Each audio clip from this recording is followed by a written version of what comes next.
Did you see Natalie's question? How does she get emojis if she signed up to be a member?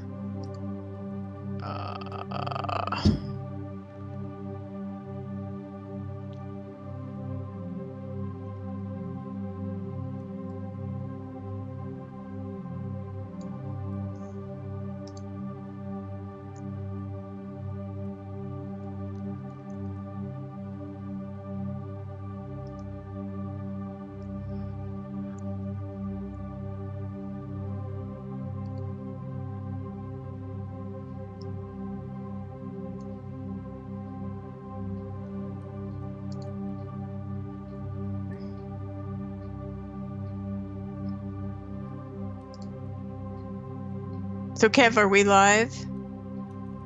We nearly are, Nano. We nearly are. I'm just getting things sorted here, and then we'll flick into live mode. But somebody in the chat room was... Hang on, I'll turn this down a little bit. Yeah, she wants to know how she gets her emojis if she signed up. If you've signed up, all you do is you go to the emoji box, and they will be at the top. On the iPad, I'm not too sure. They should still be, I would imagine. I'm used to using the PC, Natalie, so I'm not too sure about that. Depends if you're on the YouTube app or on the website as well, I would imagine. Not too sure about that, but yes, we are live. And I have got, as you can tell, the Nanogirl with me here today. So Nanogirl, where are we now? Got the wrong cam here, everything's going wrong. There we are, Nano, there we are.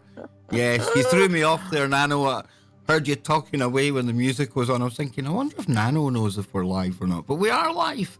And it's Easter I Sunday. do now. Yes. Easter Sunday. I can't believe it. And of course, today I went to Rosslyn Chapel. So while we're waiting for people to come in and join us on the stream here, Nano, I mean, what a glorious day it was out there at Rosslyn. Sun shining, roasting hot. And of course, when you're walking around there, you can really mistake yourself for being thrown back into the times of the Templars and wondering what it was like, why they built it, who built it, etc. And it's just a really magical and mysterious place altogether. Some places never live up to expectations. You often find that, but this was on the bucket list, and it was everything I hoped it could be, and a whole lot more. That sounds wonderful. It sounds like a place I know. I love going to places like that. I got to get out to Scotland. It's one of my bucket things. Yeah, Scotland definitely needs some Nanogirl. That's on Scotland's bucket list. We need Nanogirl over here. No, honestly, but they were saying, it just shows you the power of programming, because that chapel there has been there from the 1400s, and obviously in more recent times, the Knights Templar, Rosslyn, all that stuff has really become repopularized, not because of anything really from back in the day when they were actually doing all of the magnificent stuff they'd done, but more because of Hollywood. The Da Vinci Code, they were saying they used to maybe get 30,000 people a year visiting the chapel. And then after the Da Vinci Code, you're talking about up towards 200,000 visitors every year now, ever since that movie came out. And it's, there's as much interest in Tom Hanks and the Da Vinci Code as there is in the Templars that built it, Nano. So that shows you the power of programming, It is. It is the power of programming. It's amazing, isn't it? What a movie can do for something. For a place. Absolutely, because when I was thinking about those numbers, I mean, that's a real kind of demonstration of how programming does affect the masses, Yeah, I'm trying to think of something that really influenced me. Oh, I know. When I went to Paris, I have to say that all the movies I ever saw about Paris, it was either raining, it was gorgeous, but everybody sat at coffee shops. And had coffee.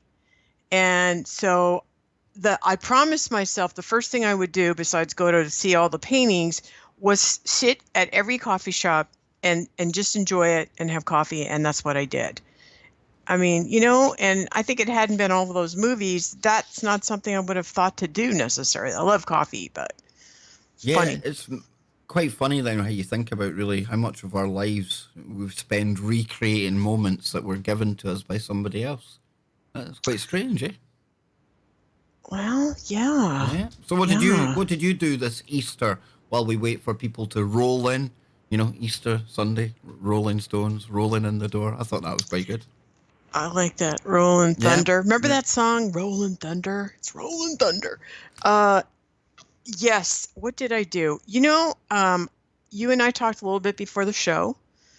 And as I mentioned to you, I've been kind of struggling with this last couple of months of figuring out where my head is, That what condition sounds my condition is in. that sounds like me on the stream last night, Nano. I didn't know where my head was. I am in a far better condition today, may I add. So anyone out there rolling into the chat room to see if Kev's in a similar state, you're sorely disappointed.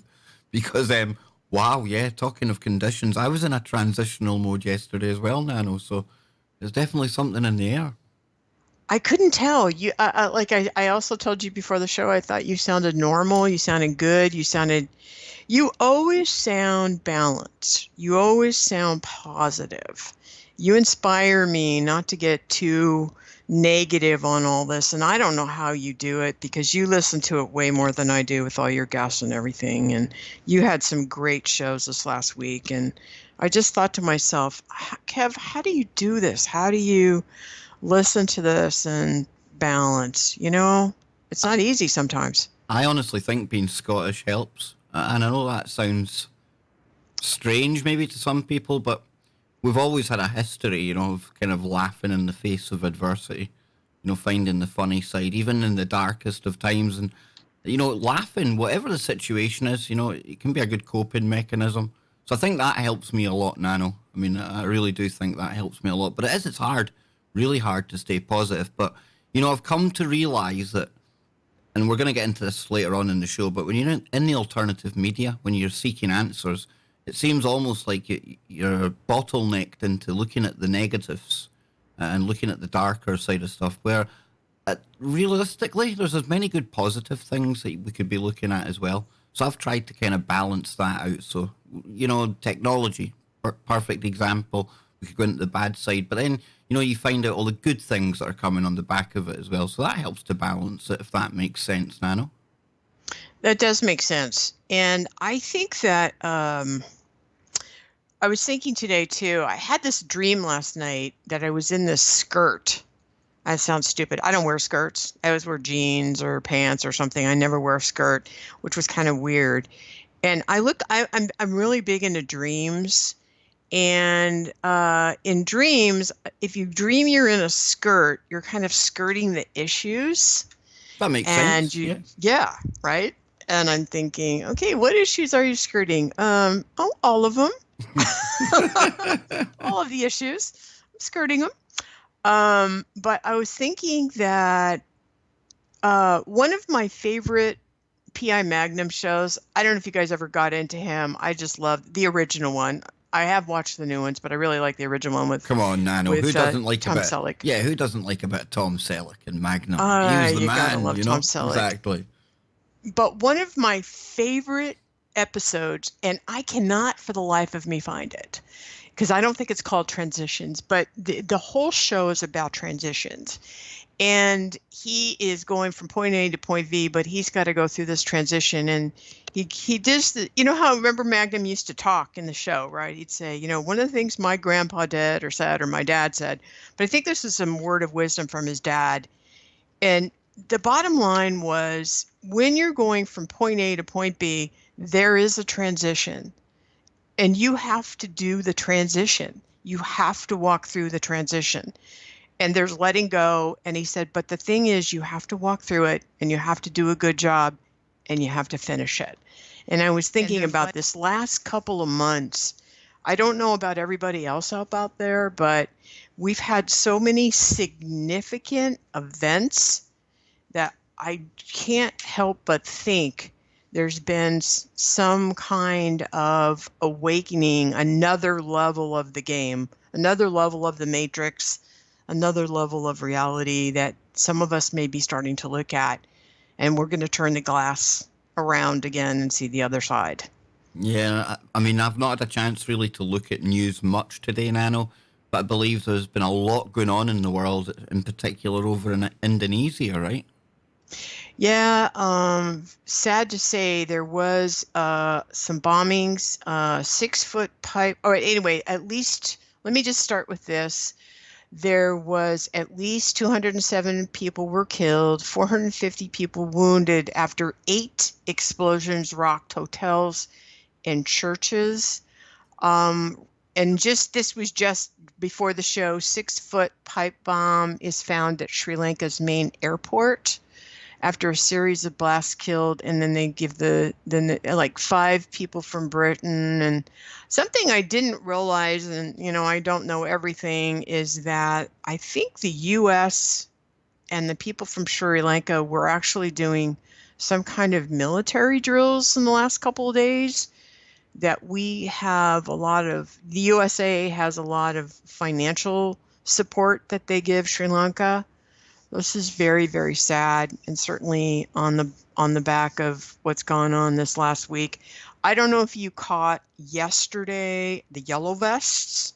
No. That got quite violent as well. That was the 23rd Saturday. See, what's kind of That strange about that is, when Notre Dame happened, when I was looking at the history of Notre Dame, the last time that spire came down, this where it collapsed in on itself, just yeah. happened to be during the last French Revolution. I'm not saying that this is like going to turn into full blown revolution that's happening right now, but I tell you what, I can't say it won't turn into that either. Then you've got that same damage or similar damage happening this time. There's something very symbolic. There's something almost metaphysical going on with all the kind of connections and things going on in the world right now, Nano. It's weird. I couldn't agree with you more. I mean, I think that this is all connected, regardless of how the fire got started. Regardless, I actually heard 2 YouTubers that I consider pretty sane said God did it.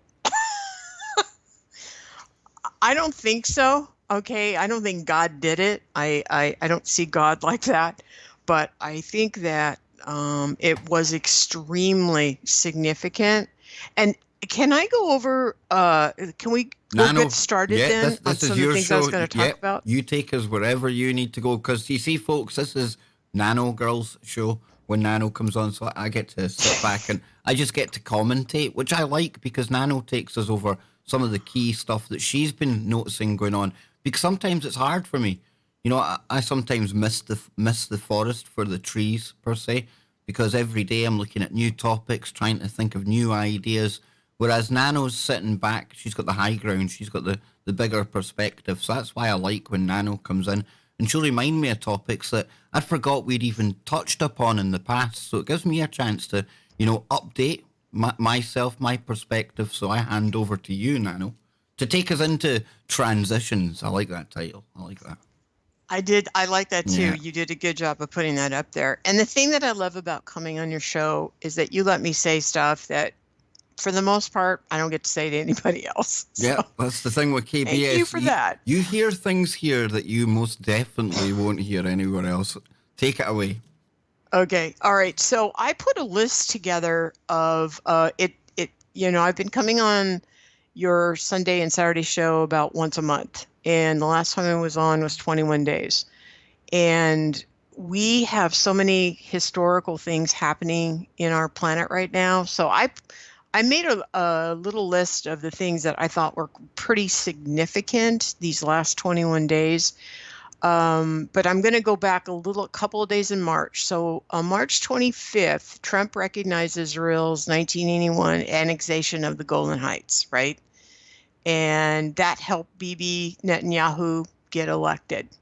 Blackout in Venezuela. There was a third one on 3/30, and there was a fourth one on 4/10, April 10th. I think these blackouts are extremely significant, and I hope the people in America are paying attention.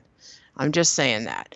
The Brexit deal was rejected on 4/1, And then I believe they did, the EU leaders, UK agreed to extend Brexit deadline to Halloween. Isn't that an interesting date? October 31st, right? It's extended to that. Yeah, especially when you're Um, dealing with a witch that runs the country. Just saying, hey, just saying. Don't let me interrupt, Nano. no, just yeah, no. You please go ahead and jump in. Mm-hmm. It's. I thought it was really. I thought, oh my God, these dates. You see now, Nano, Uh, how it starts to make sense. You know, it did. It sounded ridiculous to me at the time when I used to say they would never let it happen. How can you say that, Kev? You know, people have voted for it. It has to happen, and by hook or by crook, some way or another, they are not going to let us walk away from their big plan. And the European Union, a together European Union, is a big, big part of these plans. And again, that comes into discussion later on in the show as well. So I'm glad you brought up Brexit because it is really key, Nano. And I sometimes wonder what people outside of the UK think about it because call it Project Fear, call it propaganda. It's crazy when you're looking around some of the news stories, some of the hype around this. So it's nice to get another perspective, and it's nice to know that people outside of the UK are aware of what's going on too. well, I can tell you that my team's paying attention. There's a group of people that we all talk to each other. Oh yeah, we've all been paying attention. I've started reaching out much more outside the USA than I ever have, and especially is it Five Eyes? So it's Canada, US, New Zealand, Australia, and there's one more, UK. UK. Yeah. Well, when you look at that, I really think they're ramping the game. They're ramping their implementation of of what how they want things to go down. I think Christchurch was a beacon call to New Zealand. It's like, oh, we didn't forget you. You know, you belong to us. I guess it's the Queen's 93rd birthday today. Did I get that right? Anyway, I saw that on UK Mail. Not that I care, but for those of us for the Five Eyes, I think we're affected by her. So I think in a way, what you're going through, and you know, you're all part of this. We are with you. We're right there. We're all going to be going through this with you. We're all part of this, whatever game that they've got going. Um, then on 4/11, Julian Assange was arrested, which was extremely significant, right? I felt like that was a huge message to the alternative media. And it was also a very disappointing message from Trump, who pretty much denied Julian's kind of existence. I just don't know anything about that. When there's a YouTube out there with him on the Trump on the, you know, on the stump when he was running for president, going, "Don't we all love WikiLeaks?" So it's like, I you know, played. dude, Yeah, I if you're gonna played a. play a game like that, don't forget that, you know, this stuff is in perpetuity. We can find it anytime. I played a clip of him, Nano, and I didn't play all of it, but it Yeah. was him saying WikiLeaks something like 160 times in the final month before he got elected into power, and then him saying, Yeah. you know, WikiLeaks, who's that? Never heard of them. You know what I mean? It's just his true colours are coming out. What can you say? He's a politician, same as the rest of them. Well, yeah, and we'll go over the cartoons later, but part of my gig is I'm kind of off the Trump train, you know.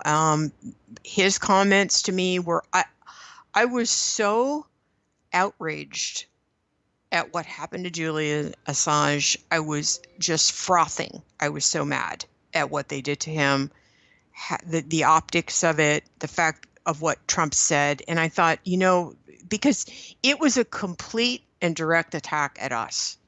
And I hope people didn't miss that. I That's mean, I why. think our team gets it. The alternative, you know, community gets that. But I think that's why it was so public, Nano. That's why, you know, these images were beamed around the world again and again and again. It was almost a message along with everything else that was going on. correct. I couldn't agree with you more on that. Um, and then 4/15, we had the fire at Notre Dame Cathedral. And like you said, it was extremely significant, especially if you connect Julian Assange's arrest to this event. I mean, I thought that anyway. And then did you know Miss Michelle Obama was floating on the Seine River in France at the same time in the fire? I had seen something about that, yes, and Yeah, she was exact same time. I've done that.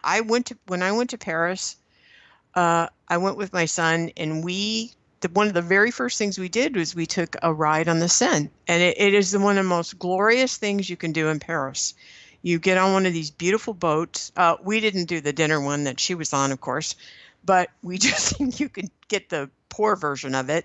But you take this ride, and especially at night, because you can see the buildings all lit up. It is absolutely stunning what's going. It's just breathtaking. Anyway, so she was there. Um, and then Macron, he was supposed to speak to the Yellow Vest. That was postponed on the 15th. Then our little friend, Rocket Man, Kim Jong-un, started testing new weapons. And he's sick to death, I guess, of having Pompeo out there for talks. So he started testing his weapons, which I also thought was pretty significant. And to me, it was a statement that Trump is weak. That's how I took it. That Trump is not coming off as a strong leader at this point in time for this little turkey to do his deal. On the 18th, so Kim did his thing on the 17th. On the 18th, we had the Mueller Barr, Trump is innocent of criminal conspiracy, the Mueller report come out. And of course, the Democrats now are all talking about trying to impeach the president, again, including our little sweetheart, the AOC, which we'll talk about later. excellent. You know how I love to spend time talking about AOC, Nanogirl. I know you do, and well, I want to tell you, it didn't fly by me when the guys were teasing you about the AOC yesterday on the show. I thought that was hilarious. And you treated them different than you treat me. You kind of acted like you're going to throw up. But when you're talking to me, you're like, oh, well, she's so nice. No. No. No.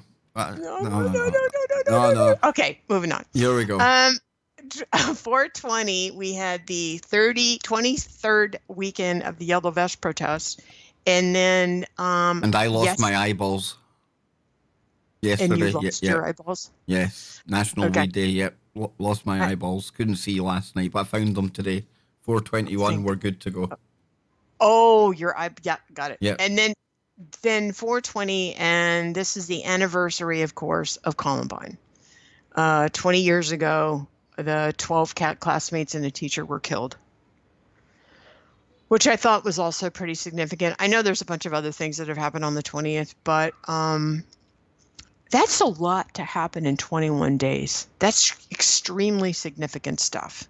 And that's not everything, right? I know there's other stuff that was going on in the planet as well, but that's a lot to try to take in, just in itself, if you ask me. Kind of overwhelming when you think about it all in a oneer like that, but I think that this is the way it is now, isn't it? Information's just coming faster and faster and faster. Events, right. Things to think about. It's almost too much to actually take in at times, I find. But I think this is not going to get any better in the short term, to be honest with you, because it's almost like the title says that we're in some kind of transition right now, Nano. I don't know where we're going to, but we're certainly going somewhere. There's something weird, and like you say, that all of that happening in that space of time, that in itself, that's indicative of the time we're in, this transitional stage. I couldn't agree with you more, and it feels weird. I mean, it just, like, you cannot put your finger on it exactly. Like, not last week, but the week before, what I thought was interesting, there was this moment, there were these days of stunning silence. Not that things weren't happening, but that things were building. And it always reminds me of earthquake weather, but we didn't have any. Well, we had a couple of small earthquakes, I think yesterday, the day before, but it gets so quiet, even though things are going on around you and you think, something's building, and something did. And then all this other stuff that happened last week. Really interesting. I wanted to share a couple of headlines, and then we'll go into the cartoons. But I don't know if you guys saw this, but the FBI arrested leaders of The FBI arrested the leader of an armed group stopping migrants in New Mexico. Now, part of what's going on is that even though Trump is always, shooting off his mouth that he's protecting the border or he's not protecting the border or it's Nancy Pelosi's fault or whatever, he's not protecting the border. People are literally walking over. I mean, there's video now. There was one today I saw today. Yeah, these 6 people just walked by. There's, I guess, a bunch of congressman people and just walking in. Hey, good to see you. Hey. And so what's happened is these guys that are kind of our protectors, the civil liberty are, what do you call these guys? They were an armed group for America protecting the borders. The Well, the militia. FBI went out and arrested them, of course. Go ahead. You were going to say No, something. is that one of the militias that went down there, Nano? Yes. Yeah. They call it the Patriot Group. So Yeah. the arrest, so this was kind of chilling. The arrest came 2 days after the American Civil Liberties Union, ACLU, accused the group, our group, of illegally detaining migrants, and New Mexico's Democratic Governor Michelle Lujan Grisham ordered an investigation. So basically, if you believe the border should be protected, no. Strange, isn't it? Yep. Very weird. Yep. I'm not going to go down too far down into the rabbit hole. A lot of our topics tonight, we're just going to be, today is about, things that made you go, Another interesting article I saw today, this was in the UK Mail, I think, outrage over some French protesters urging police suicides.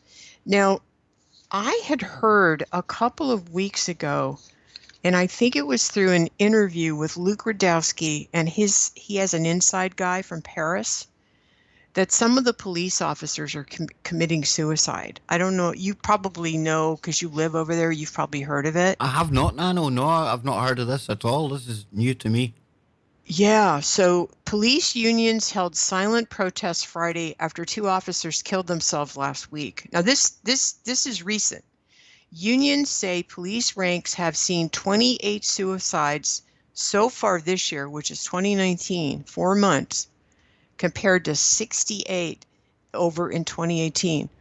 What Luke Radowski's person told him is that the French police are so saddened and depressed over having to stand up against their countrymen, they're committing suicide rather than having to face it. They face too many hours. They're facing the stress of this weekend after weekend. I mean, we're on 23 weeks now. They're with the protesters. They don't think that they don't have a good point, and they're committing suicide over it. And, just as an article here as well, Nano, right? This goes back to 8th of November 2017. Why are French police committing suicide in record numbers? So this is a trend that's disturbingly been going on now for some time. Right. And police officers have a tendency to commit suicide anyway, which is a tragic thing. I used to be married to one. One of these high-stress jobs, Yeah. We think we can imagine what it would be like doing that, but again, we frame it in that Hollywood kind of mindset, and I can barely imagine what the stress must be like doing that, honestly. I don't think I can. No. And I was married to one, so I think it's just beyond. I personally think, having been in that whole genre for a while, or family, or whatever you want to call it, I don't think they should be cops longer than 10 or 15 years, and then they should get out, because they see so much darkness, so much of the dark side of humanity. They face so much stress, like you said. I think that would actually reduce some of the suicides we see. Yep. But, some of them stay in at 30 years to get their pensions and all that. And I think they should get some pension after the 15 years or 10 years, and then they go. No, I agree. And they give with them you. a good job, a fun job afterwards. They work with kids, or they do something positive, and then they go get a new job. Yeah, I hear you, Nano. Totally agree with you there. That's enough. It's like being in the military. It's enough of that. Okay, moving on to the next subject. So never, never, never does this guy not amaze me with his ridiculous, stupid comments, and this, of course, is the Catholic Pope. Well, So this I couldn't like pass this one up. The Pope during Easter Vigil reject the glitter of wealth. That's what he says. Now here's a guy standing at the Vatican. The Catholic Church owns so much land on the planet. They're worth so much money, and if you look up how much money they own on Google, it says in the billions, and I thought, try the trillions. If those guys ever sold all the stuff they have, all the art, and they sold the land, and they sold the Vatican, and they sold all of the goodies they own, do you actually think it's in the billions? It's got to be in the trillions. it's priceless. Exactly, Nano. Even if they were to sell the stuff that they tell us that they've got, let alone the stuff that they've never let on that they have, you know. So it's untold wealth, unimaginable. It is unimaginable. And so here's some of my favorite things he said. He encouraged people to resist cynicism or pursuing the glitter of wealth and to avoid seeking life's meaning in things that pass away. That's hilarious coming from him. We become cynical and negative and despondent. Sin seduces. It promises things easy and quick, prosperity and success, but leaves behind only solitude and death. Sin is looking for life among the dead, for the meaning of life in things that pass away. Now, that is funny on so many levels, I cannot pass it up. You know, talking of great wealth, Nano, and it comes into play here with the Pope because Notre Dame, you know, again, we're not here to debate how it did start. We know that we've seen the heinous damage that's been done to it. And obviously, you know, we've had this mass reaction. And last time I checked, I think it was something, and I hold my hands up here if I'm wrong, but it was something like 900 million euros, something like that, raised in 2 days to actually fix this place. And I'm not knocking that, okay? However, let's just take France and the streets of Paris alone. You know, imagine how many of the homeless people you could help out, you know, and that's been a crisis that's been ongoing in Paris and every other city around the world. And nobody usually bothers to raise an eye. And yet, when we need that money to get this building sorted, it's there, you know, 10 times more than you need. It's just funny how sometimes our priorities, I'm not talking about me or you or the average person listening to this. I mean that elite class, you know, the ones that are throwing hundreds of millions as tax write-offs. Let's face it, that's what they're giving it away for. But, you know, think of the real change they could make, Nanogirl. It's infuriating. Well, it's funny you should bring that up because that was also part of the article that I saw today, was that it was very depressing to see how quickly they would put the money together for the rebuilding of the church and they won't help them. That's exactly what they said in the article. You're exactly correct. And they did it within a week, less than a week. They already have the money and it hasn't even been a week. Yeah, you're absolutely correct. And I think, you know, I don't know who did this or who didn't do this, but of course, I had to go see what Steve Bachesnik had to say, and he blamed it on Macron. He absolutely despises. Yeah, he's no Macron. fan. He's no fan of that Jupiterian god. I mean, Emmanuel Macron. Yeah. He hates him, and his thing is, he said he's a spoiled, entitled child, and as far as he's concerned, he should be removed from his position. And he said, I believe that he pulled out the statues. He says it straight out. I believe he pulled out the valuable statues and the stained glass and everything that was valuable, got it into the Louvre, and then he did it. Pretty interesting.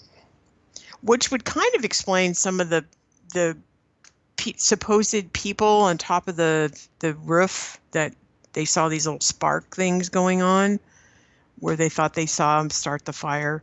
I don't take that very seriously because those things are so easily, you know, dubbed or fixed or not necessarily real. You know, Nano, yeah, exactly. Right now, people watching this, they're all used to seeing Kev sitting here on the camera. but it's so easy. There's software that could make something that looks just like me sitting here, all my little kind of quirks, all my little twitches, and you'd honestly think you're watching Kev doing the show. So that I'm like you, Nano. I can't trust anything when it comes to footage anymore. You have to keep an open mind, don't you? Yeah, you do. Yeah. Yeah, no, I do. Yeah. It used to I be couldn't, it yeah. used to be like if you could see a picture, it was almost well like, look, there's pictures that proves it. CCTV, perfect example. But even now, CCTV with deep fakes, you can't even trust that anymore. You just don't know what you're looking at.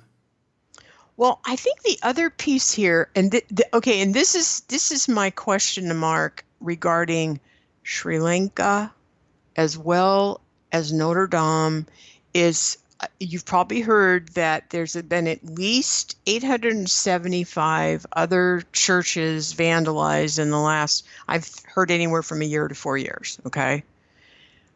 Who's doing that? Who's doing these vandalizations of the churches?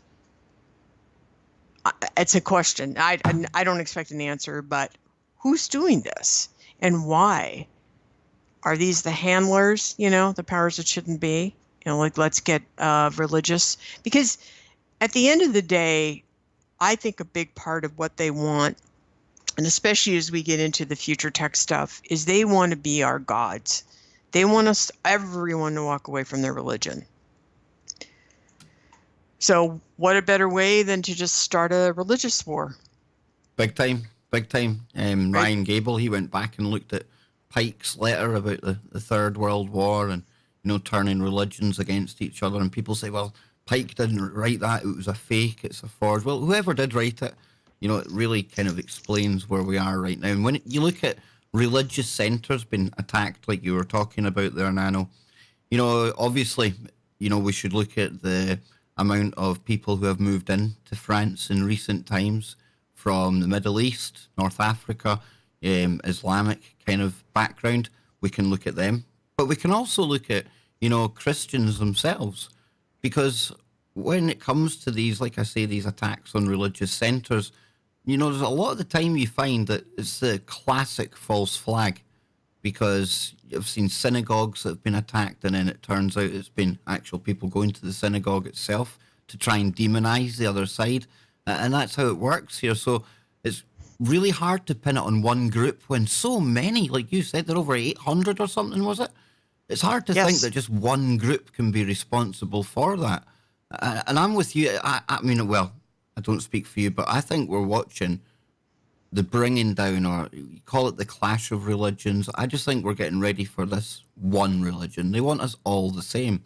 It's all going to be part of an eventual hive mind as well, that one world religion. So I think that's the time we're in. Transition again from old into the new. Yep.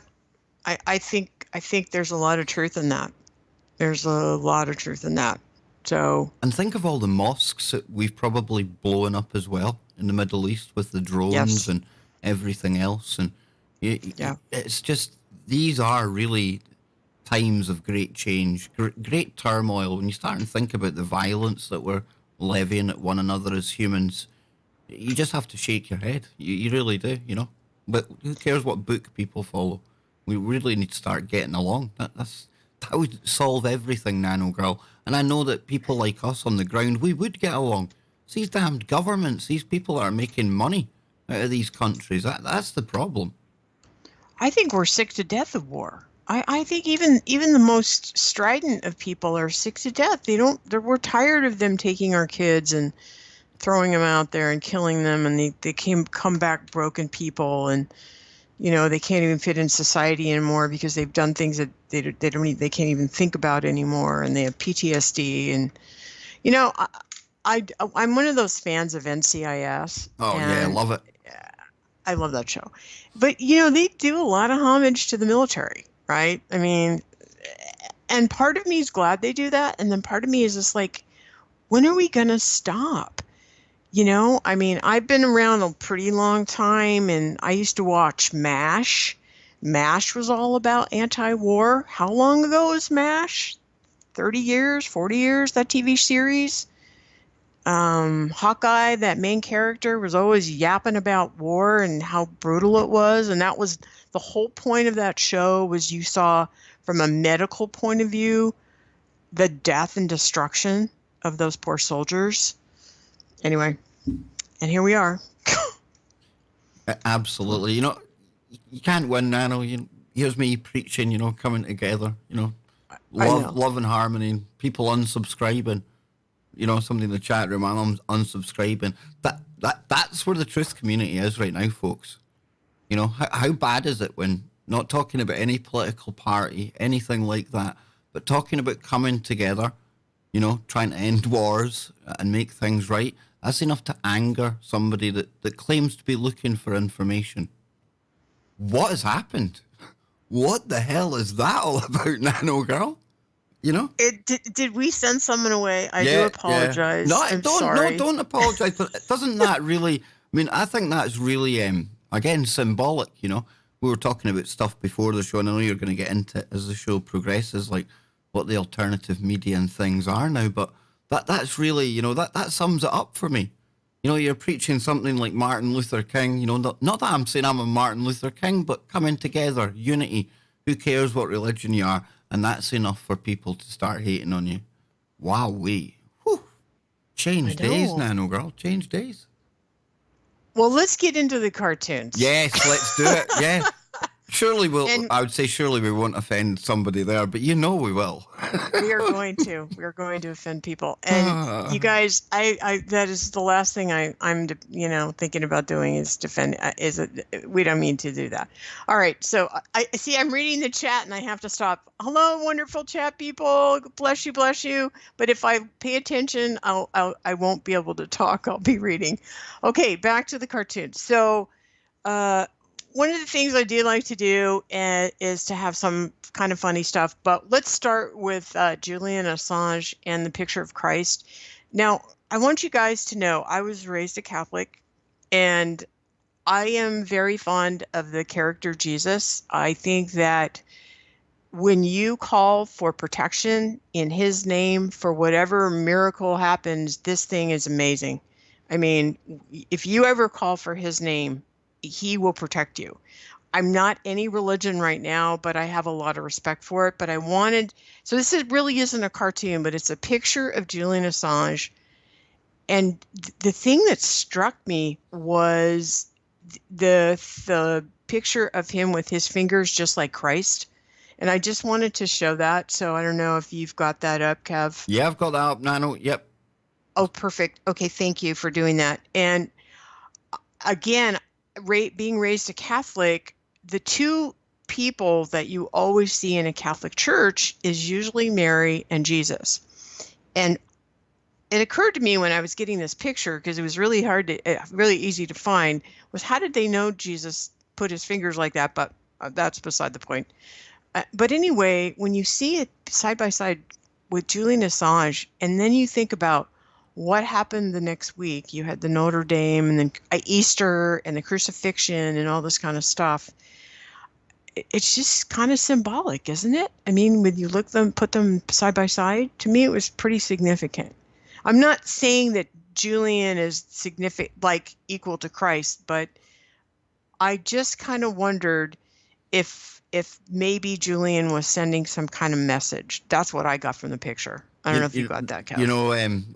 I mean, until you had pointed out the similarities, I hadn't seen it. However, this ties in with something I've kind of been tossing about in my mind lately, and it's how things almost echo in time. They repeat, talking about the French Revolution and Notre Dame being damaged. Now here we are, the yellow vests and everything else, and here's Julian Assange in the build-up, to the holiest week in the Christian calendar. And like Nanogirl says, neither of us are claiming he's Jesus, folks. We wouldn't. Don't go there. You can't twist this in any way to say that. However, it's almost again like that. Not a repeat, Nano, but something coming through in the code, the matrix, something weird going on, and it's almost calling on the same energy, shall we say? So whether it was deliberate by Assange or whether it wasn't deliberate, it still holds meaning. I think I really do.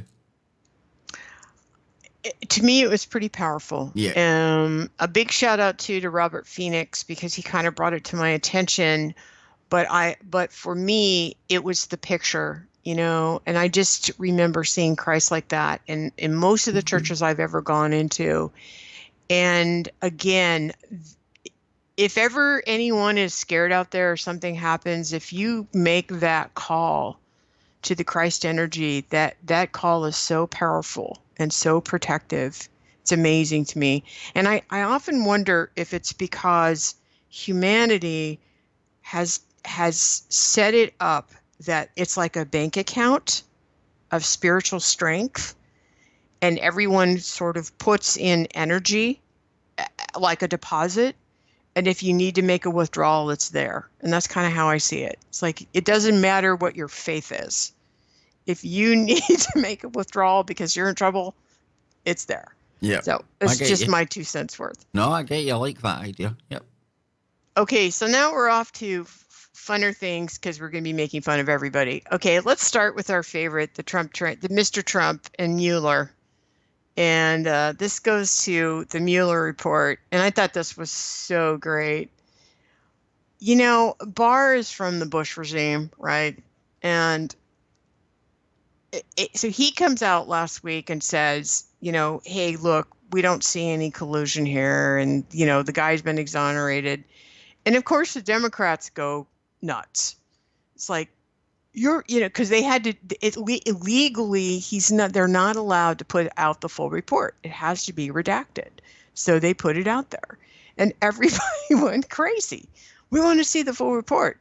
So whether you see the full report or you don't see the full report, no one's going to believe it anyway. Exactly. It doesn't matter. And then can you please show the Hillary one? This is hilarious. I that love whole this. Mueller report's like Brexit, Nanogirl. They won't believe it until it tells them what they want it to say. Same with, Exactly. yeah. Yeah, you're not saying what we want to hear. There you go. There she is. There she is in Yeah. all her glory.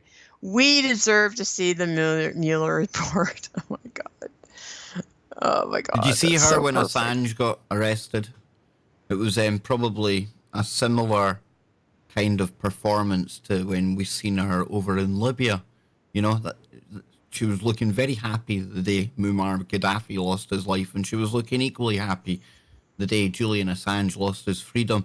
This is one evil, evil woman, and I'm not going to get into some of the stuff that's out there on the internet. You don't need to. What we have seen from her, she is absolutely rotten, not rotten to the core, Nanogirl.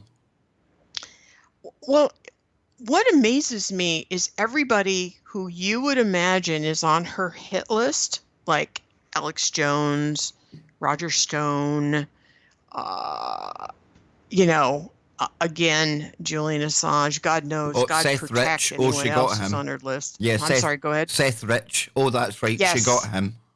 That's right. Yeah. Yes. Yep. And if you make her mad, if you dare to speak up or have a different opinion or whatever, she's after you. That's it. You're on the list and you're going bye-bye. Yeah. Yep, you're right there. So I love that cartoon. Okay, going to the next one. I just love this one. This is how I feel about the Mueller report. Absolutely. I'm like, shut up already. And yet there's still, our media, they're still determined to make out, they just talk about these Russian connections like they're real, like they're just fact now. And you're thinking, but the one real true investigation into it's telling you there is no Russian connections, And they're still, it's as if they've suspended reality. It's as if they're just, well, if we just pretend that there's connections there, we'll just keep saying it. It's crazy. I'm in the enough box. It's just shut up already. Yeah. It's so bad. If you said to me, can you give me a more detailed review of what happened last week? Kev, I can't listen to them anymore. No, I gave up listening a long Rachel time Maddow ago. is one of the main players. She can't shut the heck up. CNN, MSNBC, Fox, it doesn't matter. No, we want to. Oh, of course, the AOC is all about that, but we're getting to her. Oh yeah, I was hoping that. Uh, Oh yes. I was gonna leave her out, and I thought, no, don't leave her out. Kev would be disappointed. I would have found a way to bring her into the proceedings, Nano. It's okay. I'm sure I would have thought of something. So it's better that I bring her in under Yes. my terms. Yeah. Okay, so let's go to Cher. Now, I know this is going to sound really weird, but Cher actually gave me a bit of hope. This was the one hopeful thing that I felt was that happened. I think it was April 14th. So she basically tweeted out the following. I understand helping struggling immigrants, but this is in caps, my city, Los Angeles, isn't taking care of its own. What about the 50,000 plus citizens who live on the streets, people who live below poverty line and hungry? If my state can't take care of its own, many are vets, how can it take care of more? Well, brava diva.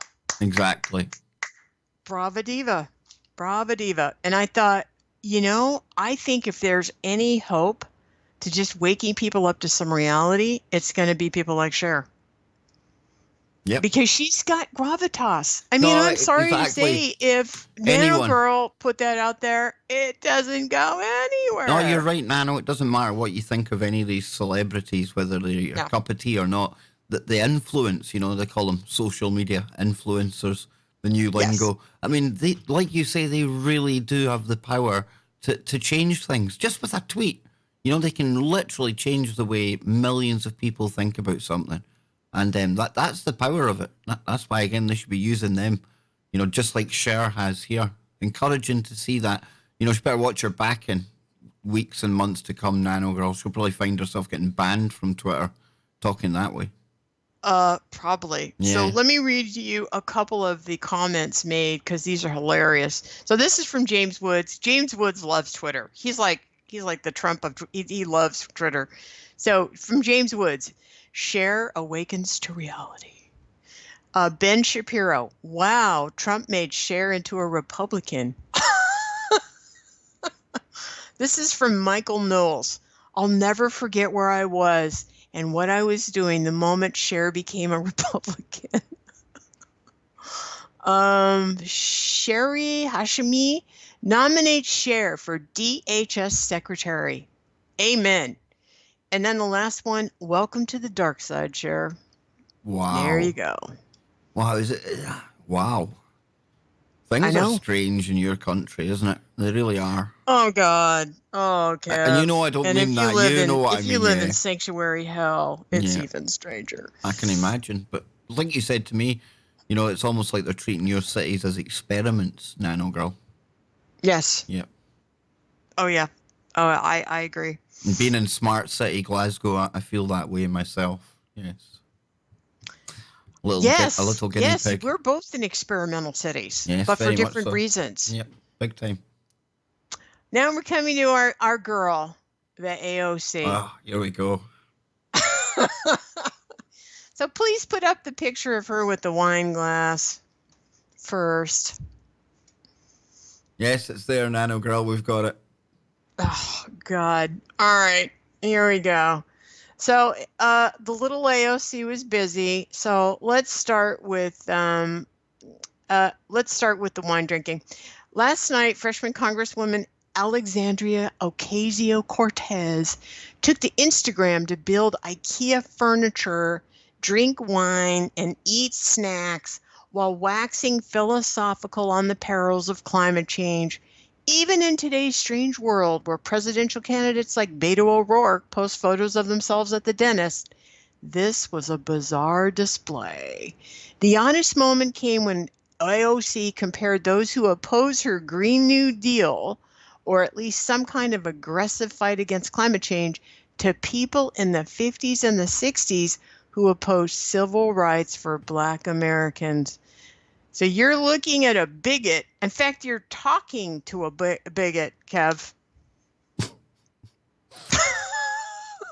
I'm saying nothing, Nanogirl. I'm saying nothing. Did nothing. Okay, part 2 of the AOC. Yeah. There's more cartoons. Put Yeah. one more up there. Okay. Okay. Here's my favorite. I actually, there's one better than that. Okay, AOC and Ilhan Omar backed Trump's impeachment in wake of the Mueller report. Democrat firebrands insist Congress needs to investigate whether the president obstructed justice because it's our job. Now I gotta read this one paragraph. This is barf-olicious. Many know, this is from the AOC. Many know I take no pleasure in discussions of impeachment. Oh, right. I didn't campaign on it and rarely discussed it unprompted. Ocasio-Cortez continued. We all prefer working on our priorities, pushing Medicare for all, tackling student loans, and a Green New Deal. But the report squarely puts this on our doorstep. I cannot see a reason for us to abdicate from our constitutionally mandated responsibility to investigate, she said. I mean, really, are there any words? No. Good drawing, though. That's a very good drawing. Yeah, quite lifelike, actually. Yeah. Show the one with the donkey. Yeah. Please. I got a couple of these guys. I mean, I there's just a plethora of cartoons about her. I am not the only one out here that absolutely just about can't stand her. And the reason I'm including the Pelosi stuff is because Pelosi is kind of on the hook for the three of them, for Omar, Tlaib, and AOC, because she's supposed to be reining in her peeps. She can't rein in these guys. And I think that little pushing the wheelchair off of the podium was perfect. Here it is. Unemployment is low because everyone has 2 jobs. I may factually be wrong, but I'm morally correct. Look, somebody in the chat room agrees with me. She's kind of hot, you see. I'm not alone You think tonight. She's kind of hot? Yeah, I'm not alone tonight. Not alone. Thank you, Dr. Dorkmeister out there. Excellent. A problem shared is a problem halved, Nanogirl. See? Oh my God. Yeah. Oh my God. And all right, let's mosey on down to a couple more here. Yeah, I did not say Nancy Pelosi is nice before anyone puts that in the chat room. Come on, get a grip, folks. Yes, he did. Yes, he did. You should hear what he says to me before the show. I don't see why you're mad at Nancy Pelosi. She's a good person. I tell you what, though, she's unrivaled on a broomstick. I've not seen anyone flying it like that since, I don't know, Hillary Clinton. I was going to say Hillary's pretty good at the broomstick. Pretty good. She's very good at the broomstick. I will say that AOC probably is a future candidate for the broomstick, you know? She'll probably have it one day. I don't think she's a future candidate. I think that they gave her a couple when she went into the Congress. I would imagine so, yeah, probably. Yeah. You know, going back to the building IKEA with a glass of wine. God. Look how cute she is. Look at that. Look how cute she is there. I mean, come on. You wouldn't mind that with her finger on the nuclear trigger. She's a wee cutie. Like. A wee cutie. Yeah. Yeah. She's a wee crazy. Yeah. Something, yeah. Okay, let's move to the Trump train. Yeah, Trump train. Put the Trump train on. Here we go. And why I included the Trump train. I'm glad, Nano. It's okay, right? Because I'm there to catch you as you jump off the Trump train. I've always been riding kind of shotgun at the side of you. And I'm there to collect you now that you're getting off the Trump train because I knew this day would come. I didn't know which platform you would get off on, but I knew eventually before it reached its crashing crescendo. Yeah, I knew that you would decide, you know what, I think I'll just step off this right now and see what happens. So welcome to the land of off the Trump train. Do you want me to give you my top reasons for getting off the Trump train? Please do. Okay, here's my top, let's see, 1, 2, 3, 4, 5, 6, 7, 8 reasons, which all happen around the same week. Just about. Okay, so the first thing was borders, which he's not bothering to protect. And he did campaign on it, and he talks about it all the time. I don't see it. Dumping the immigrants in the sanctuary cities, and I felt that this was the most cynical thing one human being could say about a bunch of other human beings. I was just even it was beyond cynical. No indictments. I don't see Hillary in an orange jumpsuit. Do you guys see her in an orange jumpsuit? Do you see anybody in an orange jumpsuit? Nope. Silence. Crickets. I hear crickets. Um, the I stuck up for him, and not a lot. I wasn't like super on the Trump train, but I was on the Trump train. But how many relationships and family members do you think actually thought I was like, and it sounds like you, Nano, thought I completely lost it? I had conversations with you, and I could tell it was hard for you to talk about the way that, like, interactions with your family and friends were going, all because Yeah, of what was going on in the political arena. And I I could tell know. just by listening to your voice how much it was taking a toll on you, because so much tension's flying around.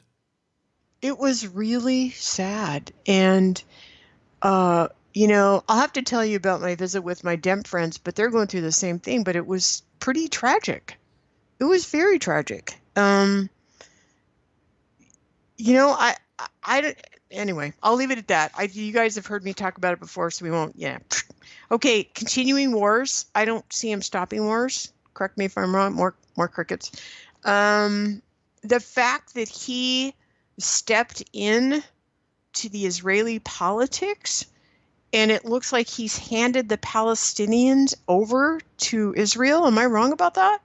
No, it's probably about right. Okay. And we get to do that because why? More crickets. Um, I just was shocked at that. I was appalled. And then for me, the last vestige of any kind of sanity was Julian Assange. That Yep. was it. Yep. So it's like, well, Trump, and I will hand him this. He wasn't Hillary.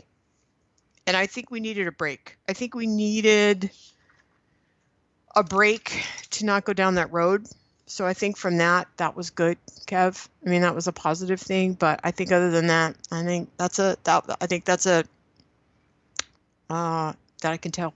So hopefully he'll wake up. But it's okay. I'll be not on the train. See the elephant? I've already jumped. I think he was now that we can look back with hindsight, Yeah. I really think he was a stooge and one of the biggest swamp monsters in the making right from the start, because he took a whole swathe of the American and global population that were finally waking up to the fact that the left-right paradigm, there's no difference between the two. And he managed to basically say all the right things, everything that these people wanted to hear that made him so popular. And at the same time, he took those people from where they had woke up to it being, pure shenanigans. There's no difference between left and right. Well, now all of those people are right back into the left-right paradigm. They're all divided as hell with the other side. And see how he was a really convenient guy to bring in at that time, just when numbers were building to the point where people didn't get it anymore and people didn't want it anymore.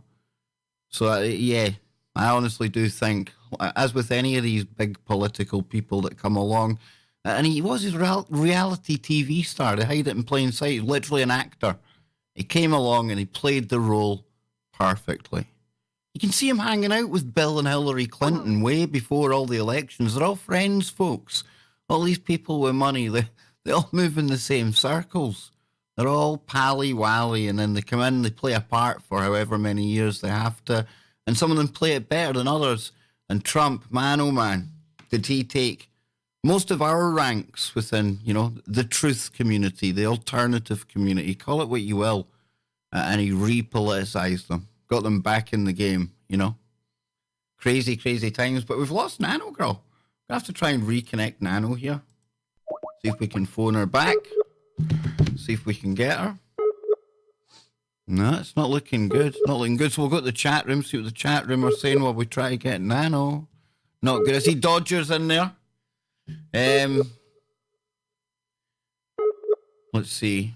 Bernard says he did wake people up. he sure did wake people up, and now they're, you know, if they have gone on to like research and stuff of their own, then cool. But if you're going to wake up, I think you have to wake up to the fact that both of these political parties, they're all globalists. They're all coming from money. That's my opinion anyway, you know, but we're all entitled to that. So start a love train, says Teresa. I wish we could. Rose, happy Easter. Did everyone have a good Easter? I know I had a good time. I was out at Rosslyn Chapel. Oh. And they say you can't film inside Rosslyn Chapel. You know, Da Vinci Code place and all that. They say you can't film inside Rosslyn Chapel. You know what I mean?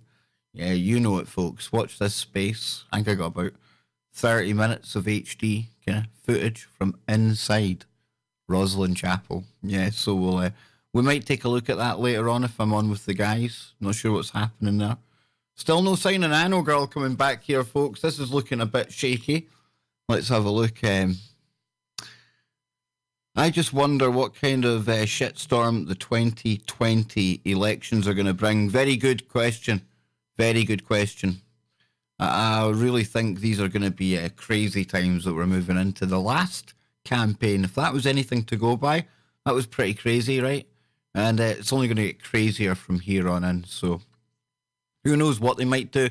You might even find some of those people that follow the conspiracy of the 17th letter. They might find themselves getting blamed for things happening in the build-up to that. Make of that what you will. You know, certainly the stage is set for an interesting time as we approach those elections. See what else we've got. Dodger says, can you drop her YouTube link? Nanogirl doesn't actually have a YouTube, believe it or not, which is quite strange. I hear you all thinking there. No, she doesn't have a YouTube. Try to think where you can keep in touch with Nano. And try to think where I can get back in touch with Nano, because it's just not happening here, folks. Give it another go. The joys of live streaming when you get cut off, eh? Do.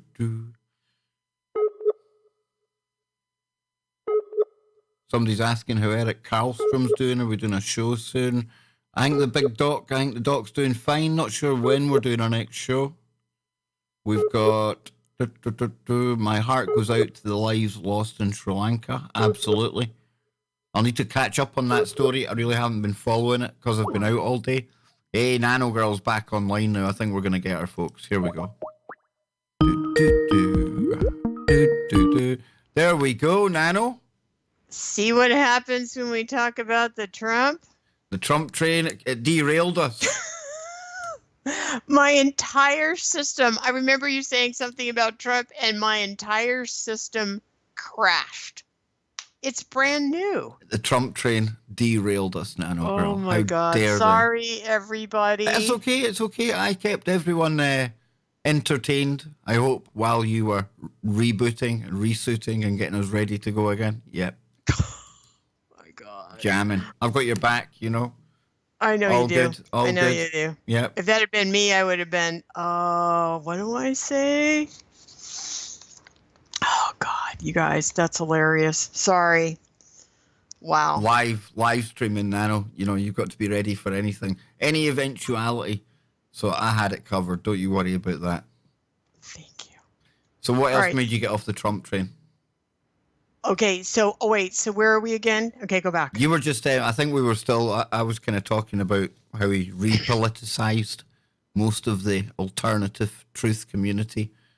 All of these people had been waking up, and then he came along and said everything they wanted them to say, and managed to bring them back into the political game. And I could make a case for him being a psyop right from the start. So I think that's where we got cut off. Okay, I in defense of us, I'm going to give us a defense. Probably not for the 2 years we stayed, but in defense of us, I think two things. Number one, we were faced with some pretty dark prospects on the other side. And we didn't really, I don't think we really had a choice. I mean, we all knew that this guy wasn't a statesperson.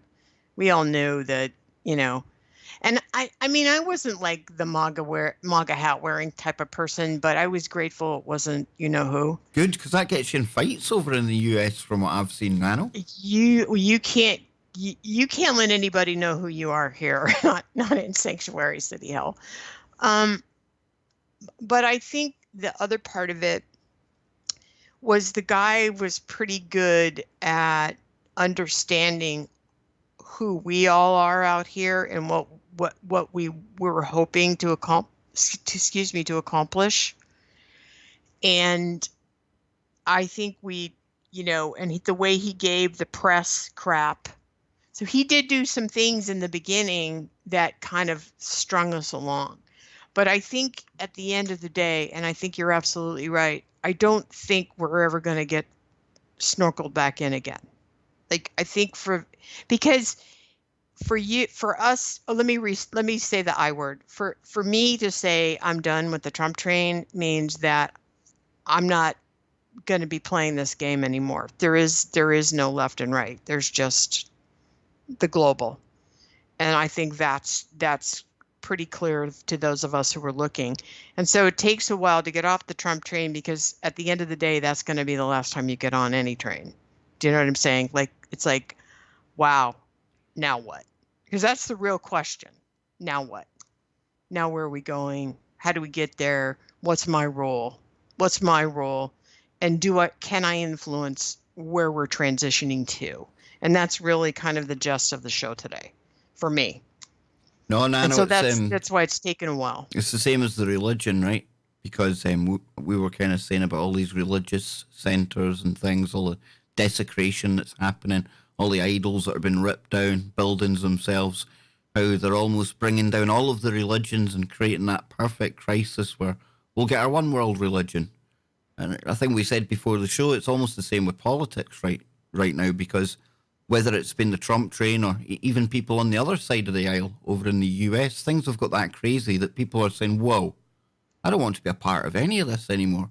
It's not liberal, what it is to be liberal anymore. It's not kind of conservative to be conservative anymore. So I think we're seeing all of the kind of the political stuff starting to crumble as well on purpose because they need to bring that down before we're all ready for kumbaya around a global world government system. I think we're ready for that transition into something new there. We're all ready for something new. You almost said it there yourself. I feel it as well. I mean, how can we expect what we've had for all of our lifetimes and generations before us? It's never fixed anything. We need something new. And by golly, they'll offer us something new, won't they? Oh, they've already got it planned. Yep. Yep. In fact, I think that's how we got here. This was their plan. We're not going to play the YouTube today, but so let's go back to January when we did the 2 parts of the Economist magazine, and we did part 1 and part 2. And in part 2, I went over something called the open future, a global conversation. And what I keep going back to, and this is what's been running around my head the last 3 weeks, watching all this stuff go down, was the fact that the Economist magazine from 2019 spent all of their space on democracy and voting and freedom, and right in smack dab in the middle, and it's actually kind of narrows down to about a page, is called The Open Future, a Global Conversation. And I started studying that yesterday. So basically their formula for moving us forward is that you first will be loyal to humankind, loyal to the planet, and loyal to the country. Their conversation is that humans share core experiences, that we're not going to move forward with closed borders. We're not going to move forward as a world with all of they don't use the word sovereignty or nationalism, but with being closed off because, we all need each other. And so what they narrow it down to is we're all facing, now they've decided we're all facing climate change, nuclear war, and technological disruption. And we certainly cannot do that by ourselves. Like England can't face it and the US can't face it. We all have to face it together. So that's what brings us together. So if we go back to looking at this loyal to humankind, loyal to the planet, and loyal to the country, well, if you're loyal to humankind, you don't have borders. That's what struck me. I started looking at this whole map differently because I know I talked about it, like I said, about 4 months ago, and I vaguely kind of brought it up and I said, by the way, in the middle of this magazine is their little, open future thing, blah, blah, Yeah, blah. yeah, yeah. I remember that. But what I didn't think, because I didn't have the information to plug it in, is if you break this into three categories, if you say loyal to humankind, well, now food is global. There are no boundaries. People can go anywhere, anytime. We're going to have probably chips. I'm sure that's not anything they're mentioning. I'm just thinking outside the box here, right? So we'll all have chips. We'll all go where we want to go. We'll all do what we're supposed to do. I doubt we'll have a lot of movement. That's just kind of how it be. Loyal to the planet Earth. Well, what about all the food and how they like to, autonomous cars? And so all of this, and then the countries last, and by the time you get done kind of being loyal to humans and loyal to the planet, and of course, the Green New Deal, where does that fit? Why, number 2, loyal to planet Earth. And we all know that AOC got put there to say what she's saying. She's a great actress and she's doing her job. Absolutely. I mean, all joking aside, I couldn't agree more there. I mean, she's same as I was saying about any other politician. They are all playing a role, and when you see one that is, in the media all the time and pushed upon you, it's not by accident. They're being pushed on you. They're delivering you a message. So I agree with you there, Nano. And I get like I say, people might misplace my humor around AOC for me actually genuinely liking her politics. I don't like any of them. So no, I see what role she plays. Yeah, and she's doing a very good job. It's kind of like what you have said about May Yeah. a number of times. For the people that she works for, she is doing an excellent job. She's just not working for the people from the UK. Exactly. That's the mistake. We judge them on how well they're doing for us, but they're not working for us. Well, exactly. Yeah. I mean, we're yeah. That's about it. Okay, so what I did was, and then there's one last sentence, and then what we're gonna do is look into what does this mean? And let me read this last sentence to you. So on this one piece of paper that's in the middle of the magazine, down at the very corner, which I think The Economist loves to do that. I still like the Mad Magazine thinking. The cutest pieces of Mad Magazine was Spy versus Spy, which was always in the little corners or. And finally, here it is, vote for visionary. So their whole thing is, from now on, when you vote for a visionary, somebody who actually can look out, what actions will you take to lessen the risks of nuclear war? What actions will you take to lessen the risk of climate change? Blah, blah. But here's something that, again, I didn't catch the first time around. And finally, how do you see the world of 2040? 2040. So I thought, well, I don't know.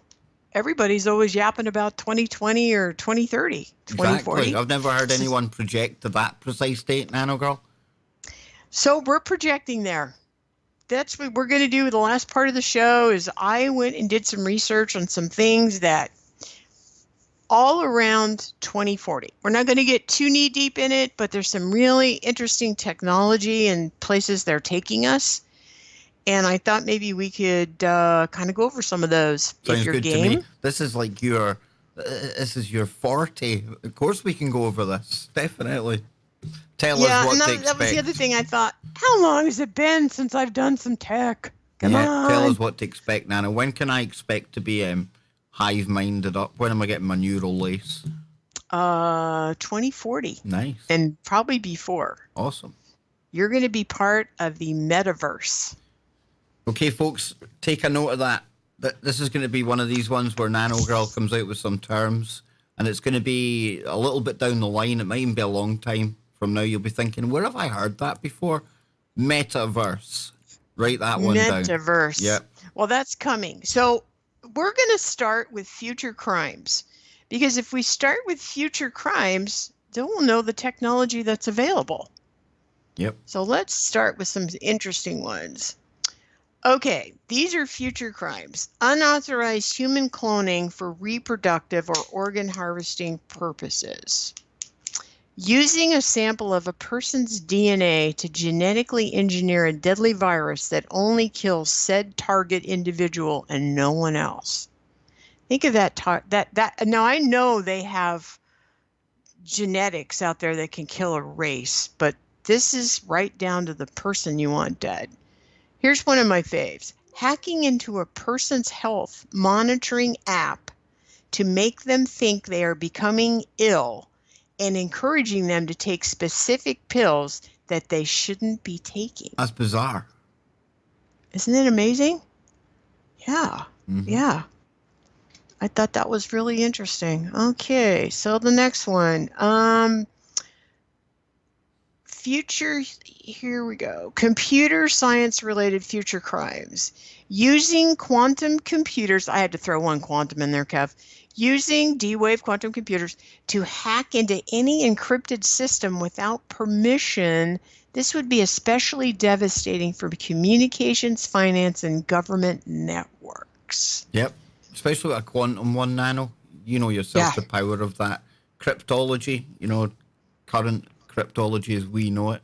It just smashes that, absolutely. And when you've got quantum, encryption, that's when you've got the kind of entanglement going on. So good luck trying to actually hack into that. It's almost impenetrable. I hate saying that word. But that's why you're seeing governments move into the quantum machine, Nano, And of course, their cyber capabilities, it'd be frightening if we knew what they could probably do. But yeah, absolutely. Any classical encryption now, I think with the quantum machines, it's irrelevant, Well, we're going to get further into the metaverse, but we're starting out with just like some of the easier ones, and then we're going to get in deep. I like this, way deep. The metaverse. Yeah. I like it. I know. Mm-hmm. I know. We're getting there. Okay, hacking into the internet-connected products and appliances in your home via the Internet of Things, which is going to be a huge thing, to spy on you or kill you, i.e., for instance, activating your oven while you sleep. I wouldn't have thought of that. No.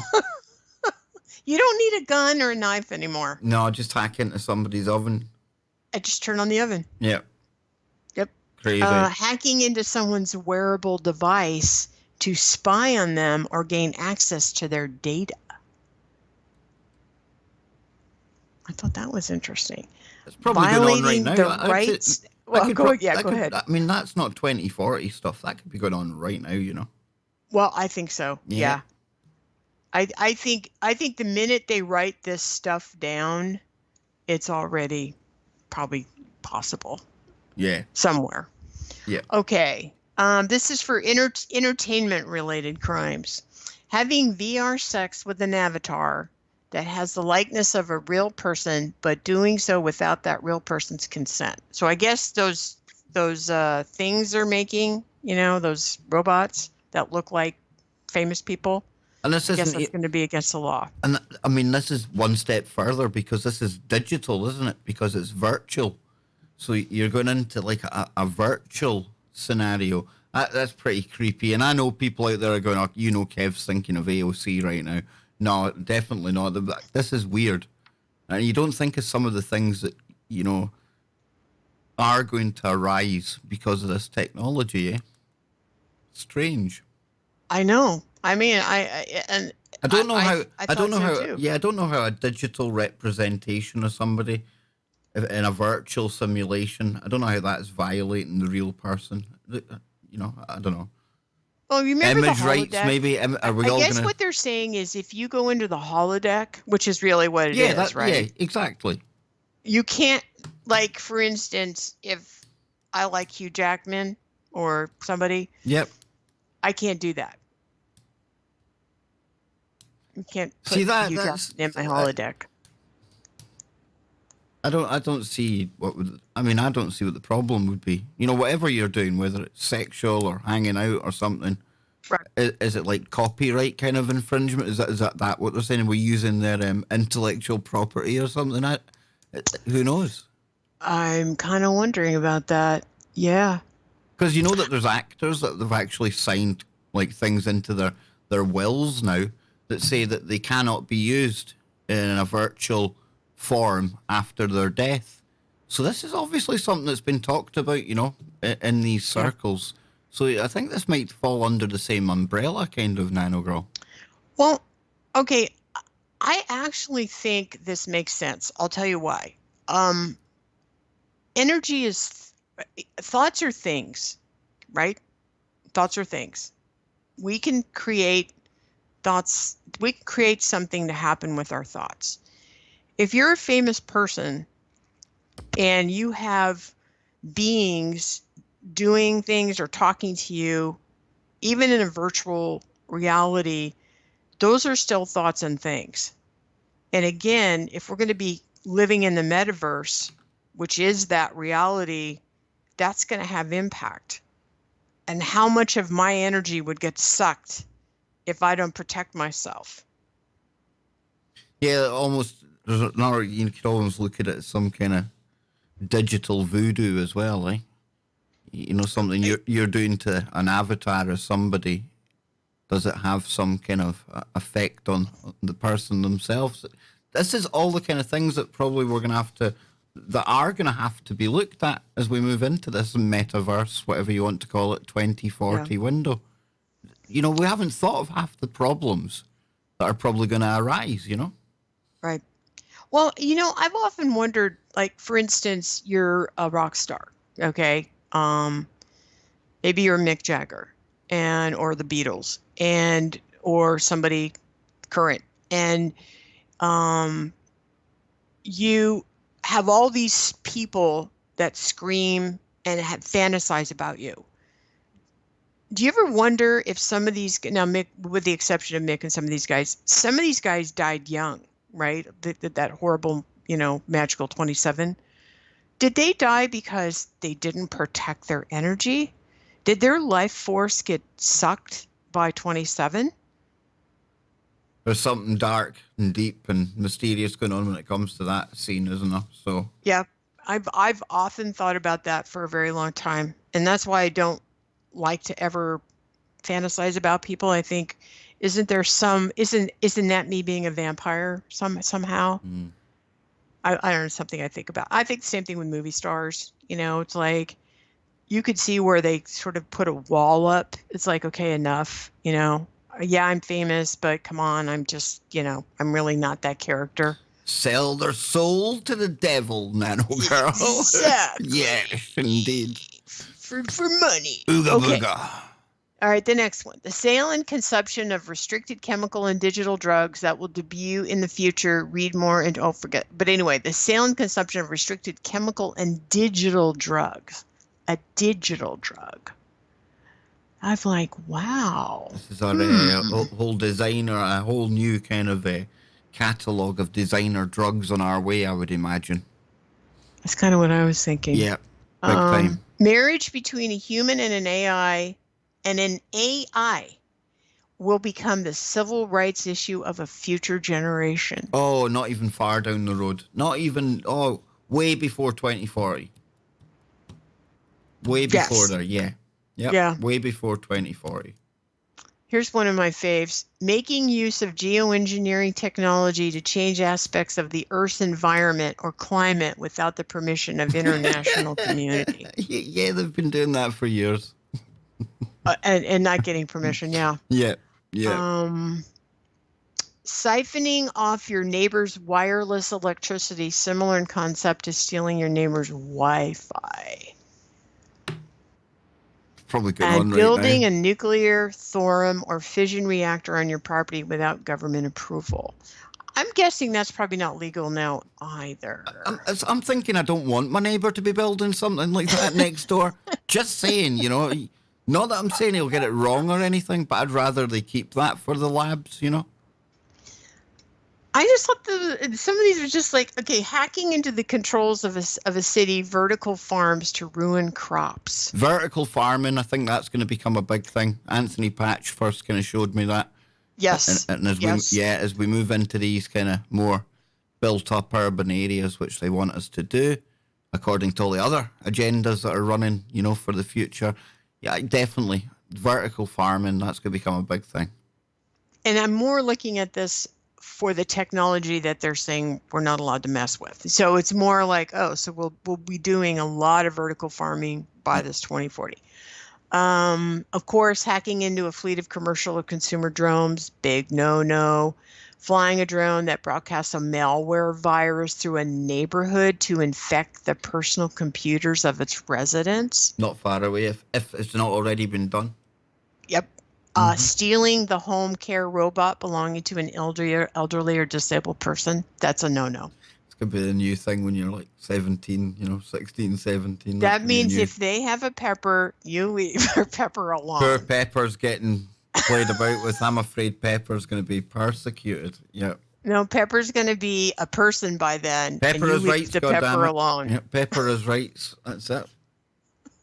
Everyone's like, who the Hacking hell's into a Pepper? person's sex robot that to kill the person, It's, that is illegal. are there some things that just, you shouldn't do? That's just so uncouth. It's very ungentlemanly to hack into another's sex toy. I mean, come on.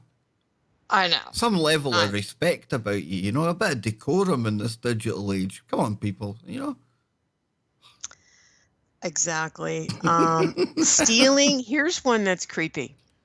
Stealing another person's universal basic income payment, a future form of welfare fraud. Oh, holy schmoly. That'd be like somebody totally unpersoning you. You just wouldn't exist on the blockchain anymore. Well, the universal basic income payment, which is probably going to be pennies on the pennies. Yeah, you're not allowed to steal that. Hey, when you've got nothing, pennies on the pennies is something, eh?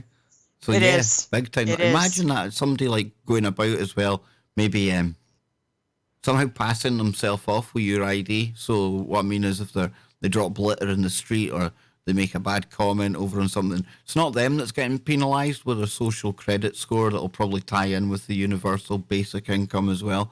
But it'll be you. You'll just be sitting at home accruing all of these penalties, thinking, what have I done here? And then try and prove that it wasn't you. If it's a really efficient hacker, somebody who's spoofed your identity ID, you could have a real problem, proving it's not you in the future. Definitely, even now. It's crazy, crazy times, Nano. The more digital we go, the more problems, again, that we haven't imagined yet. We haven't crossed bridges that we've even looked at yet. I know. So this is where we get here we are in the brain-computer interface, which of course is the Neuralink, right? The future of human evolution. I was really curious about this. By the mid-2040s, another technology will slowly enter the mainstream, brain-computer interface, BCI. BCI involves using an implant or a brain scanning device that monitors your brainwaves and associates them with language commands to control anything that's run on a computer. It will let you, so basically you'll be able to control machines and computers simply with your thoughts, which we're already doing now, right? They're testing this on people who have, can't walk or, have some kind of liability. And Nano, there was a story not long ago. I think we spoke about it once before, but it was like 3 brains that they linked together with the BCI technology, and they basically had a game of Tetris. They were able to control the blocks using thoughts alone. So that they're really well down the line with this kind of research into all this technology. And I heard Clyde Lewis talking about how Neural Lace, that company, Musk's company, it was scientists from there. They've been doing experiments where basically they're putting these chips on the brains of rats, and they're showing really, really good progress. Now, I'm only reporting what's out there. I'm not saying it's good or it's bad. Make of it what you will. But this isn't something that's going away. In fact, this is something that's going to be really not too far down the line. You're going to see people realistically taking these things, I think we're there. I think we already have Neuralink, right? We already got that. We probably have all these other things. We've already talked about chips. They've already put them in their brains, and then also if they have a robotic arm, they can move things or whatever. Yeah. So BCI is important to the context of evolution because it wouldn't take much to go from reading minds to making full digital backup of your brain, also known as whole brain emulation, WBE. A Wow.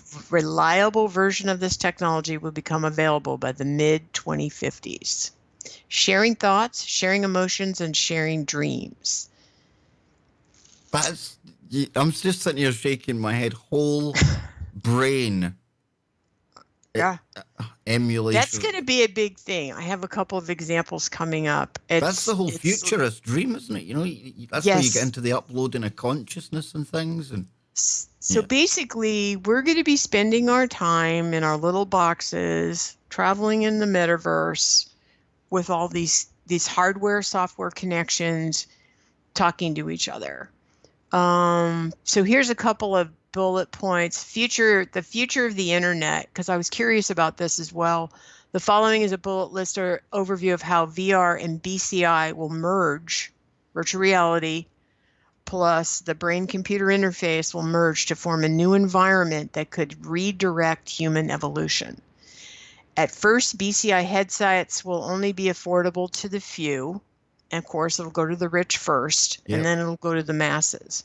In time, BCI headsets become affordable to the general public, uh, likely becoming a holiday season must-buy gadget. Early models will allow wearers of the BCI to communicate with each other telepathically, to Hive connect mind. with each other in a deeper way, regardless of any language. These early models will also be able to record thoughts, memories, dreams, and eventually even complex emotions. Web traffic will explode as people begin sharing their thoughts, memories, dreams, and emotions between family, friends, and lovers. Um, Over time, BCI becomes a new communication medium that in some ways improves upon and replaces traditional speech. So basically, we will be communicating non-verbally with our mouths. It'll all just be from our minds. Yeah. Why would you take the time to verbalize and have a conversation, Nano, when you can basically like send in something like a file to somebody else, like a download here, have that entire conversation wrapped up. There's what I was going to give you. You know. Yep. Yep. No, that's exactly. It says obviously the entrepreneurs of the day will capitalize on this communication revolution. Oh, of course they will. Wow. So this is the future of our show. We're still doing Wow. shows 20 years from now. So basically, Kevin Nano, 50 years from now, let's go further than 2040. The Kevin Nano of that time will just be sitting. I'll just need to think about the show in the morning, and then people will receive it later in the day, Nano. How bizarre is that? Actually, it's funny you should bring that up because I figured out how we're going to do our show in 20 years. Awesome. Tell me, is it from the back Okay, of a unicorn?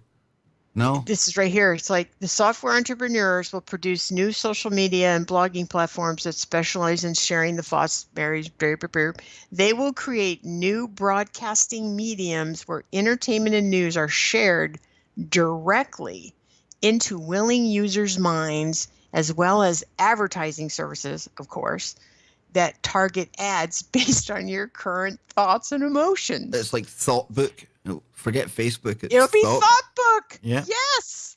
It'll be Thought. I'm writing that down. Yeah. Thought Book. It'd just be a Yes, little it'll be Thought cloud. Book. Yeah, that's it. And Thought Book powered Thought powered authentication, file sharing, web interface, and so much more will blossom around the basic tech. So basically, they'll sign up, our listeners, right? Our participants, whatever you want to call them, will sign up and we'll just broadcast right into their minds. And my machine won't ever shut down like that again. Nano, right now, we're watching a generation coming out of schools and moving into the working kind of world that really, they've been programmed to think free speech can be dangerous. And how long then is it before the next generation or one after that starts to be told that what's even more dangerous than free speech is free thought. And the answer to free thought, because so many bad things have come out of people being able to think for themselves, is if we all just have that hive mind, that safe space where our minds can work together. That's how they can convince a population to take on a chip that 3 or 4 generations before that would have been out in the streets with the pitchforks. They don't do it fast, they do it incrementally. So today it's free speech, so watch for when they start going after truly. It sounds like something out of Hollywood, but thought crimes. Because Oh, that's then yeah. when they start making the case, Nanogirl, for free thought, that's a problem. That's just when we're talking about this here, I was just thinking that, how do you create that crisis? How do you get people to willingly want to really take on what we're talking about here and to do it en masse? Yeah, you make thinking dangerous, or at least appear to be dangerous. Well, rather than calling those of us who don't want to do this Luddites, they call it a cul-de-sac. Well, So I'll live in the cul-de-sac. I like cul-de-sacs. That'll do I me. like cul-de-sacs too. Yeah. So for those of us, and we'll read a little bit about that later, but for what we'll be doing is we're opting out. If we choose to opt out, you'll get to a maximum of what your body can get to, right? But you'll be living in the cul-de-sac, and all of your friends and relatives and family will all be doing this stuff. Okay, now, bringing these two groups together will be the entrepreneurs who specialize in VR. By merging BCI with VR, BCI users will be able to construct their own virtual worlds at will. As more and more people begin using it to communicate more deeply and create ever more elaborate virtual worlds, it won't be long before a new internet protocols arise to merge the internet with the VR. Do you remember a long time ago when we first started doing the show and you said, will they ever shut down the internet? And I said, no, they'll do something and we won't recognize it. Yeah. There you go. Not long after massive VR worlds will be designated to accommodate the virtual lives of millions, eventually billions online, for our purposes, we'll call this new reality metaverse. There you go, folks. What to say? There we go. Take a note of that name, metaverse. Yep. People will begin spending as much time in the metaverse as they do sleeping. And why wouldn't they? This is they're saying that, not me. This virtual realm will be where you would access most of your entertainment, interact with friends and family, especially for those who live far from you. If you work or go to school remotely, your time in the metaverse could grow to 10 or 12 hours a day. Whoa. That's pretty scary. That is really scary. I mean, because your physical body is going to be, sat in a chair, slumped over, doing what, sleeping, who knows? It's funny you should bring up your physical body. Let me give you a couple of examples here that they brought up. This is even more scary. Okay, legal brain backup if you're in an accident. Ready for this? So, if, for example, bringing WBE back to the discussion, say you're 64 and your insurance company covers you to get a brain backup. By the way, they have brain backups. So what they do, they provide a brain backup. So you and I could get to a certain age. One copy of my brain is almost too much for this universe, let alone a backup of it. Well, just think, okay, you're at a good age. You could just back it up. That way, if you crash, you've got the backup. Yeah. Okay. When you're 65 and you get into an accident that causes your brain damage and severe memory loss, future medical innovations may be able to heal your brain, but they won't recover your memories. That's when doctors access your brain backup to load your brain with your missing long-term memories. This backup would not only be your property, but also the legal version of yourself with all the same rights and protections in the event of an accident. I read that, I'm like, what? Okay, here's the second thing. That sounds like something out of one of my sci-fi programs, Nanogirl. It truly does sound like something out of one of my sci-fi shows. It is. Yep. Okay, in the meantime, if your body, this one creeps me out, this one. In the meantime, if your body is injured, you get to keep working in the metaverse. So listen to this one. Likewise, say you're a victim of an accident and that this time puts you in a coma or a vegetative state. Luckily, you backed up your mind before the accident. While your body recovers, your mind can still engage with your family and even work remotely from within the metaverse. When the body recovers and the doctors are ready to wake you from your coma, the mind backup can transfer the new memories it created into your newly healed body. Yeah, And I here mean, too, your active consciousness, as it exists in the metaverse, will become the legal version of yourself with the same rights and protections as before the. no, it's just a restore point. That's what it's like. It's What? like on your computer. You know, when something happens, something goes wrong, it's okay. I backed it up. Just go back to the system restore. That's honestly what this sounds like here. You know, backing Yeah, but yourself up. It's if your crazy. body's screwed up, you get to work in the metaverse. It's okay anyway Don't. because if your body gets that screwed, I'm sure Sanctuary will just let you put your consciousness, your backup into one of their synths, right? Do you want to hear about the hibernation pods? Oh yes, please. That sounds great. Okay. Is that excellent? Because I want to hibernate through all of this. Let me just throw that out there. I'll happily go to That's not sleep. what they're for, Dang you! Oh necessarily. no, go for All it. right, okay. By the tail end of the century between 2090 and 2110, which probably means 2040, a significant percentage of the world population will register at specialized hibernation centers where they'll pay to live in a matrix-style pod that cares for their body's physical needs for extended periods, weeks, months, eventually years, whatever's legal at the time, so that they can reside in the metaverse 24/7. No, This may craziness. sound extreme, but extended stays in the metaverse could make economic sense, especially for those who decide to delay or reject traditional parenthood. So you could put your body in a pod to save it for, let's say, 20 years, and then you thaw it out, and then you have a kid. But in the meantime, you've been in the metaverse and had a whole life going on for 20 years. You dump that experience in your nice new body, and you pop out a kid. Ta-da! It's crazy, isn't it? Too Yeah. far, too much, too far. They're taking things way too far. It's fun though, isn't it? Oh yeah, absolutely. I've had fun, as per usual.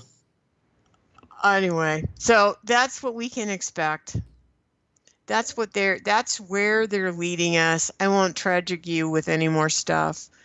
But here's where Sharon and the reasonable people, probably like you, Kev, we can opt out. For a multitude of cultural, ideological, and religious reasons, a sizable minority of humanity will decide not to participate with the International Metaverse Initiative. They already have a name for it. IMI, right? International Metaverse Initiative. Instead, they'll continue with the accelerated evolution practices described in earlier chapters, such as creating designer babies, Anyway, those are the highlights that I found. Pretty exciting, Kev. Yeah, 2040. It's all to look forward to.